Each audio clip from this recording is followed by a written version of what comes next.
Dubai के बारे में आप एक बात तो जरूर जानते होंगे, यहाँ की शान और शौकत और यहाँ की इमारतों का मुकाबला शायद ही कोई देश कर सकता है। लेकिन दुबई सिर्फ एक बात से मार खा जाता है और वो है खेती।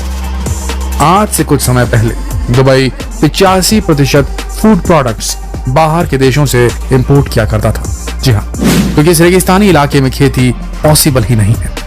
लेकिन आपको जानकर हैरानी होगी कि दुबई में खेती होने लगी है। जी हाँ, बिना पानी की खेती होने लगी है।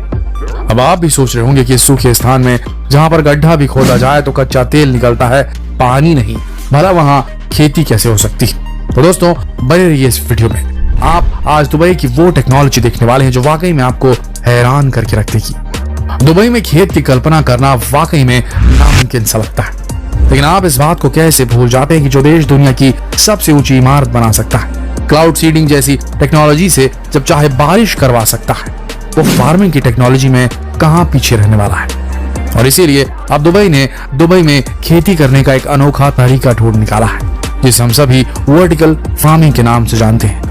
हाल ही में यूनाइटेड अरब एमिरेट्स, जिसका नाम आपने कई बार सुना होगा क्योंकि वो कंपनी है जो एयरलाइन इंडस्ट्री में लंबे समय से अपनी सर्विस देती आ रही है, उन्होंने हाल ही में यूएस कॉर्पोरेशन वन होल्डिंग्स के साथ टाई अप किया ताकि वो दुबई के अल मखतूम इंटरनेशनल एयरपोर्ट पर दुनिया का सबसे बड़ा वर्टिकल फार्म एस्टैब्लिश कर सके, जिसके लिए दुबई पूरे $40 मिलियन खर्च करने वाला है, या आप यूं कह सकते हैं कि खर्च कर चुका है। आज के समय वर्टिकल फार्मिंग की टेक्निक दुबई में खूब धूम मचा रही है।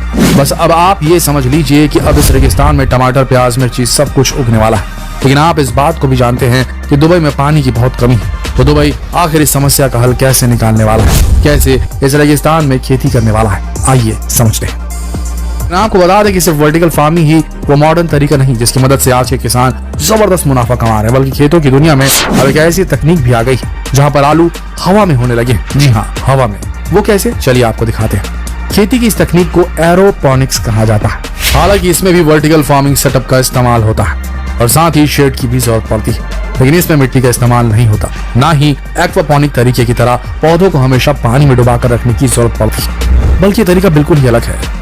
इस तरीके के लिए वर्टिकल फार्मिंग सेटअप लगाया जाता है, शेड बनाया जाता है और इसके बाद कंटेनर्स में मिट्टी की जगह थर्मोकोल की शीट लगाई जाती है, जिसमें बहुत सारे छोटे छोटे छेद होते हैं। इन छेदों में आलू के पौधे लगाए जाते हैं जिनकी जड़ें नीचे की तरफ रहती हैं। लेकिन अब आप भी सोच रहे होंगे कि आखिर किसी भी पौधे को बढ़ने के लिए पानी की जरूरत तो होती है, तो आखिर ये पौधे बढ़ेंगे कैसे?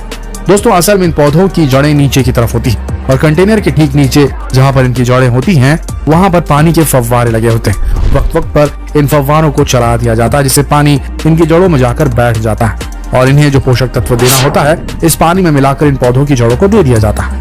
जैसे जैसे आलू के पौधे की जड़ें बढ़ती जाती है तो उनमें आलू बढ़ते जाते हैं, लगते जाते हैं और किसान इन्हें बड़ी आसानी से तोड़ लेते हैं। इस तकनीक की सबसे अच्छी बात यह है कि इसमें ज्यादा कीटनाशक की जरूरत नहीं पड़ती, लेकिन इसके फायदे बेहद ज्यादा हैं।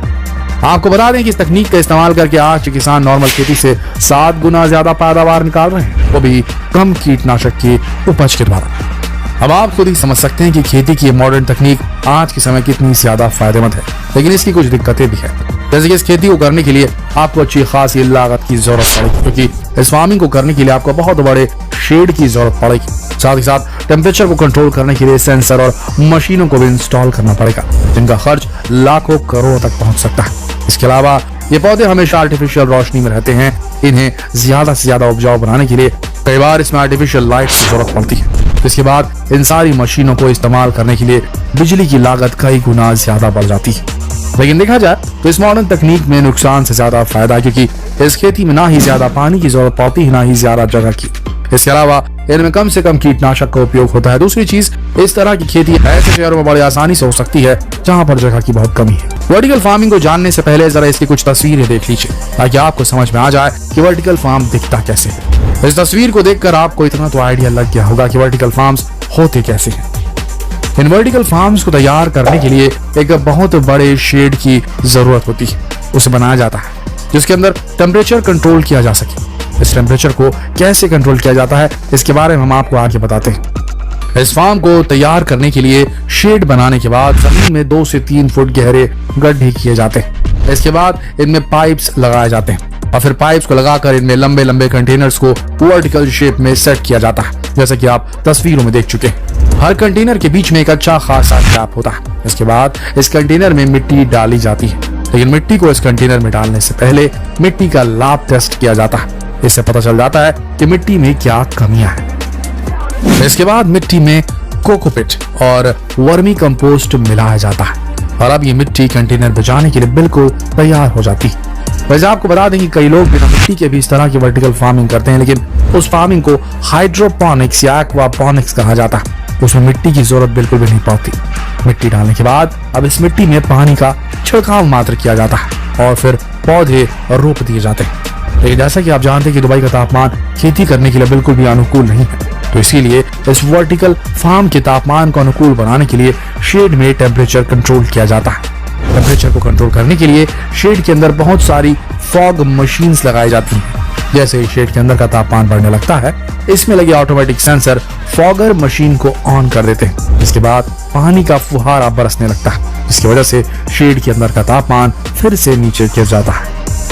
जैसे ही टेम्परेचर स्टेबल होता है, ये ऑटोमेटिक सेंसर फॉगर मशीन को बंद कर देते हैं। बस इसी तरीके को अपनाकर आज के समय दुबई में बड़े बड़े वर्टिकल फार्म्स बनाए जा रहे हैं और आने वाले कुछ सालों में शायद दुबई अब तक जो 85% फूड प्रोडक्ट्स दूसरे देशों से इंपोर्ट करता था, शायद आने वाले कुछ सालों में उसे इसकी जरूरत नहीं पड़ेगी। बिल्कुल इसी तरह इजराइल के लोग भी अब वर्टिकल फार्मिंग को करके अच्छा खासा मुनाफा कमा रहे हैं, लेकिन यहाँ पर फर्क सिर्फ इतना है कि यहाँ के लोग शेड की जगह दीवारों का इस्तेमाल वर्टिकल फार्मिंग के लिए करते हैं। कारण सिर्फ इतना है कि इजराइल में खेती के लायक जमीन बेहद कम है। बस इसी समस्या का निजात पाने के लिए यहाँ के लोगों ने दीवारों पर वर्टिकल फार्मिंग करनी शुरू कर दी। यहाँ के लोग दीवारों पर कंटेनर्स लगाकर हर तरह की फसल पैदा कर रहे हैं और अच्छा मुनाफा कमा रहे हैं। बिल्कुल इसी तरह इजराइल और दुबई के जैसे और भी कई अन्य देश हैं जो आज फार्मिंग की पुरानी पद्धति को छोड़कर वर्टिकल फार्मिंग की तरफ रुख करने लगे और इस पद्धति से भारत भी अछूता नहीं है। भारत का महाराष्ट्र राज्य एक ऐसा राज्य है जहाँ पर वर्टिकल फार्मिंग अब शुरू हो चुकी है और कई किसान हैं जिन्होंने अपने खेतों पर वर्टिकल फार्मिंग करनी शुरू कर दी है। तो दोस्तों, खेती की इस मॉडर्न तकनीक को देखकर आपको कैसा लगा, हमें कमेंट करके जरूर बताइएगा और ये भी बताइए कि हमारे भारत में कहां हो रही है एरोपोनिक्स, हाइड्रोपोनिक्स, वर्टिकल फार्मिंग की खेती। अगर आपको मालूम हो तो जरूर कमेंट करें और ये सवाल दूसरों से पूछने के लिए इस वीडियो को शेयर करें फेसबुक पर, व्हाट्सएप पर, यूट्यूब पर। कल फिर मिलेंगे एक और दिलचस्प वीडियो में। तब तक के लिए आप सबका इस वीडियो के अंत तक बने रहने के लिए दिल से